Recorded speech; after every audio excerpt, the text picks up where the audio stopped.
Assalamualaikum warahmatullahi wabarakatuh.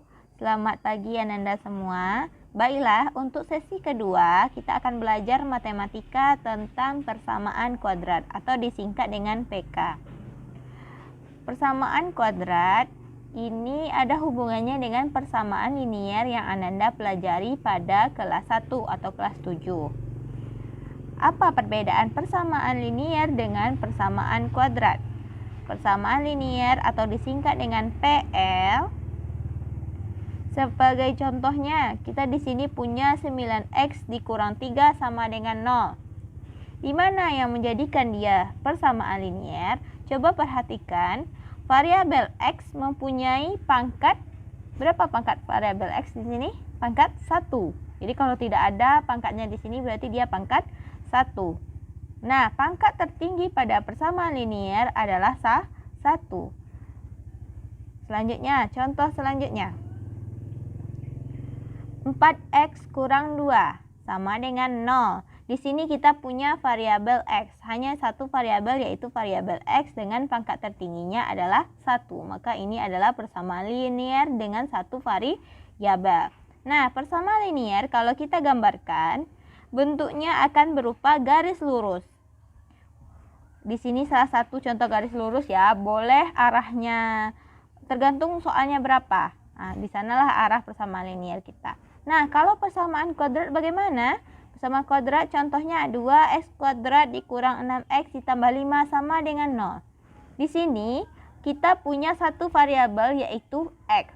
Jadi kalau ada nanti satu lagi variabel, maka itu persamaan kuadrat dengan dua variabel. Karena di sini hanya ada satu variabel x dan pangkat tertinggi dari x-nya di sini berapa? Coba perhatikan, 2x kuadrat. Maka di sini pangkat x-nya adalah 2 dikurang 6x, maka pangkat x-nya di sini adalah 1. Nah, yang tertinggi adalah pangkat 2. Maka jika suatu persamaan pangkat tertingginya adalah 2, maka itu disebut dengan persamaan kuadrat. Contoh selanjutnya, x kuadrat dikurang 4 sama dengan 0. Di sini kita juga punya satu variabel yaitu variabel x. Nah, variabel x kita mempunyai pangkat yaitu 2. Maka di sini pangkat tertinggi x adalah 2. Maka ini disebut juga dengan persamaan kuadrat. Kalau digambarkan, persamaan kuadrat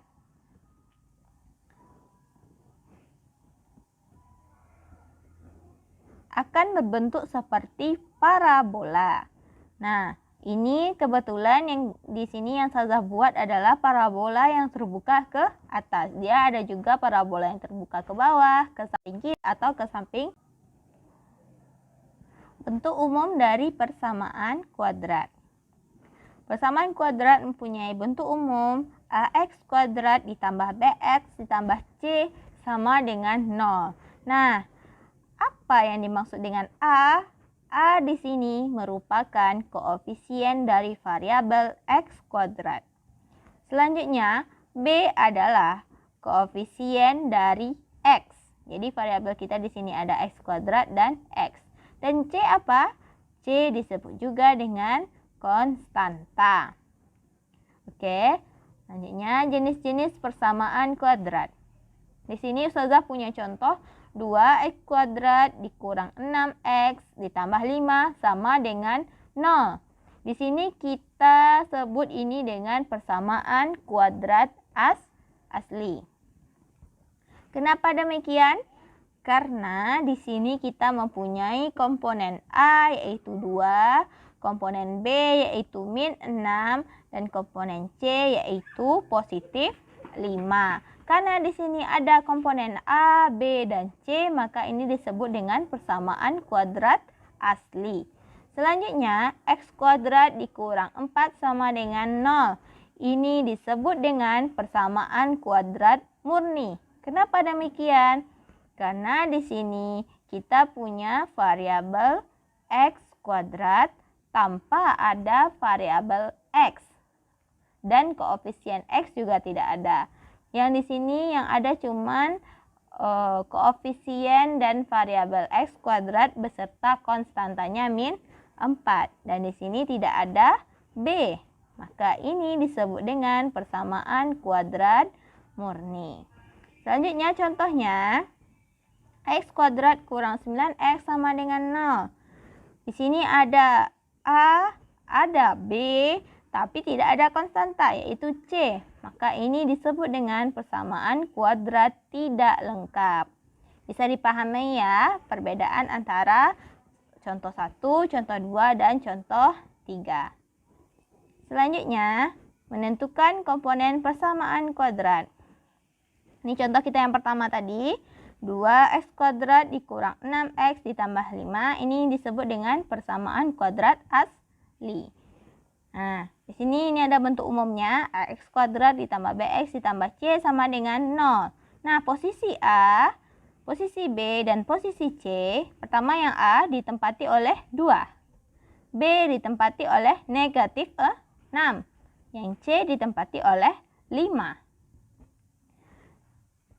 Maka di sini A-nya adalah 2, B-nya adalah min 6, dan C-nya adalah 5.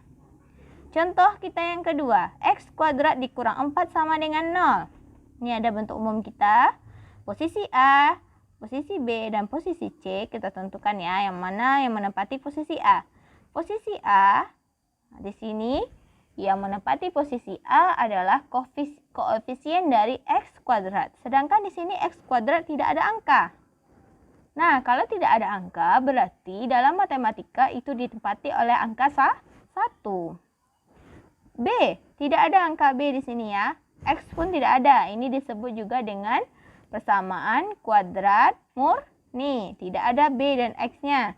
Yang C-nya ditempati oleh negatif 4. Maka di sini A-nya adalah 1. Nah, C-nya adalah min 4. Untuk B, nih kalau kita lengkapi dia, maka posisi BX akan ditempati oleh ditambah 0X. Itu penempatannya kalau dia kosong. Kalau dia persamaan kuadrat murni, maka di sini B-nya adalah 0. Oke. Selanjutnya untuk soal yang ketiga. Sini kita tentukan posisinya. Posisinya ya. Nah, di sini yang tidak ada posisi di sini adalah C. C tidak ada di x kuadrat kurang 9x. Maka yang berposisi sebagai A adalah 1, yang berposisi sebagai B adalah min 9, dan C-nya adalah 0.